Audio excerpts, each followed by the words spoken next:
that is what sings to me in all of our journeys, and we've had lots of our journey together.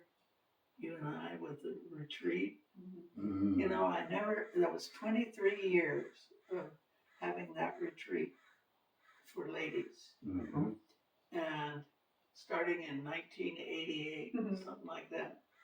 And Karen and I did that together.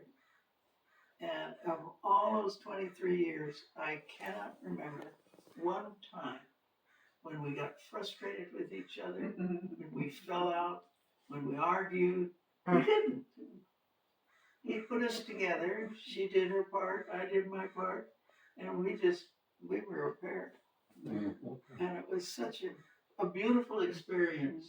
And it got better and better because at first we kind of struggled with getting the theme of it each year and working out the format and who's going to do this and that. And as the years went by, we discovered, and we both said it, the Holy Spirit took over. And pretty soon the Holy Spirit was deciding all that stuff. And we weren't, we were just going along for the ride. And it was so, so beautiful. And then when it came time to stop, it was so remarkable because both of us felt that at the same time. It was time, we've done 23 years, it was time for us to turn it over, or whatever happened to it. We were at a place where we were stepping down, but we both thought it at the same time. So it was beautiful. And during all that time, and back a ways from that, the Jesus movement came to La Jolla Lutheran, and we split from La Jolla Lutheran, went to the Bird Rock Elementary School. That was Charismania. Nice. And we loved it. Oh, we loved it so much. And the during that time, the gifts of the Spirit became very much a part of our teaching and part of our lives. And unfortunately, there was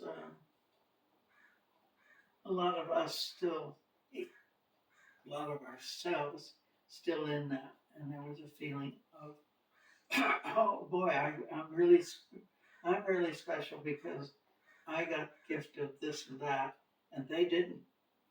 Now that was absolutely against what Jesus had in mind with that. But that was all a part of that, and we kind of grew out of that. But no, that was bad.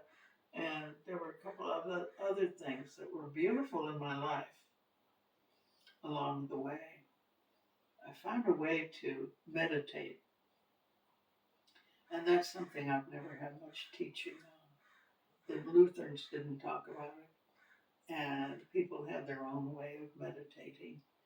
And I tried to follow some of the ways, you know, the candle and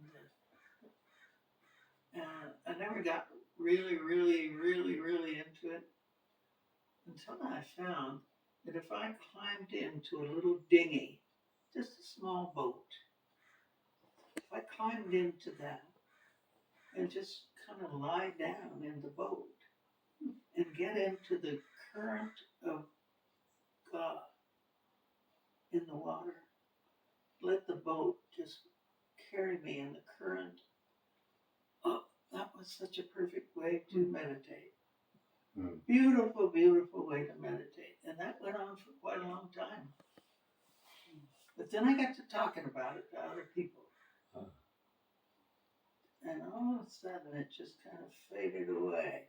I could climb in the boat, but I couldn't make it go anywhere. It's because I got into it myself.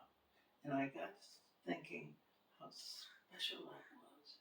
And God must really, really love me to let me do that. Started talking about it, started getting pride. Disappeared. Just faded away. I could climb in the boat, but I couldn't go anywhere. And there was another thing too. I used to dialogue with God. It's called listening prayer. And I really got into it. I went to a class. I taught class on it. Listening prayer. And I could hear his voice. And I wrote it down. I've got umpteen journals full of that. And that went on for a long time.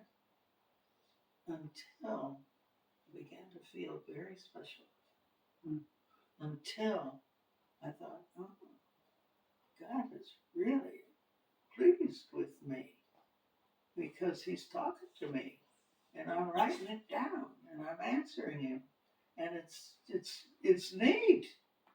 And what's the matter with all of you that you can't do it? See, that's it. It killed it. It killed it. It faded away. I couldn't do it anymore. So, he teaches me through my failures more than my successes, I think. Because as soon as I started thinking I was God's favorite, The rebuff. Yep. But through all of that, and each one of those times, that's a lesson. That's something myself had to know because I was getting myself into it too much. And I learned a lesson each time. And so it wasn't lost. It was what I needed. And the Holy Spirit, now you can talk about the Holy Spirit baptism. I'll reiterate the fact that my journey with God, with Jesus, has been very gradual. With an epiphany every now and then, but just very gradual. And so the baptism of the Holy Spirit has never been an event for me. That's not an event. That's just learning to know him more. And the Holy Spirit becomes more and more real as I let that happen. Because the Holy Spirit is the one that's going to lead me into the things that the Lord wants me to be in. Lead me on the way, on the King's Highway. And so if I'm so busy with myself and my progress and taking my temperature, my spiritual temperature, to see how far along I am, and compared to you, oh, brother, that just gets so bad. Gets me into myself to the point where I just don't like what I see. And he doesn't either. So this has been a gradual journey. And as I say, there's been an epiphany here and there. But a gradual journey, getting closer and closer to him, that I may know him. That I may know him. One little thing that I had happen at Jeff's class on Tuesday nights. I took in a lot of Bible classes all over the place. Wherever there was one, I was going to be in it. And Jeff Beal had a wonderful Tuesday night that I went to. And one night I had a vision, an epiphany. And I don't know what brought it up, but anyway, I all of a sudden, I saw myself as Jesus sees me when I gossip. When I start talking about somebody else in a negative way, or something that I shouldn't be talking about, that's gossip. And the vision was me with snakes coming out of my mouth. And very real. And it was at Jeff's house. And so I just told when I was seeing at the time another lesson. Don't gossip. There's nothing good about it. And it's hard to stay out of it sometimes. But it constantly, and Sherry knows that we've talked a lot about this, because when you're in a neighborhood, you want to talk about the people. Mm-hmm. And if it's good talk, fine. But if you're talking about something you shouldn't be talking about, then it's gossip. And it's not an easy road to stay away from that. But he's talked to us a lot, and we've talked to each other a lot about it.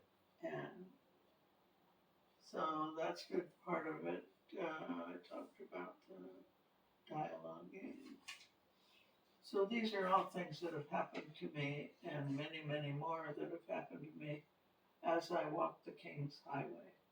Mm. And he began a good work in me many years ago when I was 12 years old. Why did God visit me when I was 12 years old? Mm. Nobody was influencing me. Mm-hmm. Mm-hmm. He just wanted to put his thumbprint on me because he knew that I would go much further as I got older.